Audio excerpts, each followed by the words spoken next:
Integrating comes after mobilization and stabilization. Now, integrating trunk stability into our training, there's some really high impact exercises that we can use that are going to challenge the body, but also provide different benefits depending on where we use them and how we use them.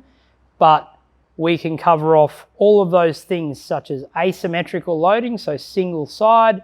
We can have anti-rotation. We can have static arm strength, which I'm going to go through with some of our carries.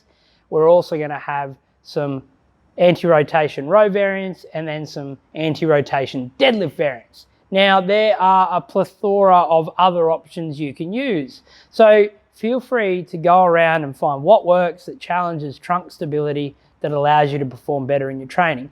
These are really low cost, low risk activities that you can use that will help you get from having poor trunk stability to good trunk stability to allow you to train in any sort of variation you like, so you can increase the difficulty as you feel confident and competent to do so. Let's go through some carries. Now, I love carries. Carries are something I integrate into my training all the time. Reason being is because we can asymmetrically load it, i.e. single hand. We can change the center of balance, i.e. from the suitcase or the farmer's carry to the rack to the overhead. And we can also have that static arm strength component where we have our arm fixed. So if we do have issues with our shoulders, we can farmer's carry sometimes. Or if we're working on overhead strength, we can add a carry where we're walking and not necessarily working into our deep squat, our overhead. So we can still have some overhead practice if we can't reach our full overhead squat. So let's have a look at what we've got. We've got single or double bell. We have the standard farmer's carry. We've got our single side farmer's carry. Now, remembering the trick is to maintain a nice tall posture and not get rocked out of balance, and we're walking to and from a point. So carries varying in distance. You can also add that metric to challenge yourself as well. So don't just do the same amount of distance all the time. Maybe carry something longer or further. Or if it's super heavy, go shorter. So we have all these different variations we can add to our carries, which makes it such a super effective trunk stability exercise. And once we've gone from floor to standing, this is a really good entry-level carry that we can do that highlights someone's grip strength and their ability to maintain that nice posture. The next version of our carry is our rack position. Up into the rack, 2 bells, we can go to a single bell. The next one we have is overhead. So we can go 2 bells overhead, 2 dumbbells overhead, 1 back down at the rack here, but we've got a whole heap of options here. Now the trick, being able to walk and maintain balance overhead there. Like I said, if we can't reach that squat or overhead squat, we can still challenge overhead stability and bring it in slowly.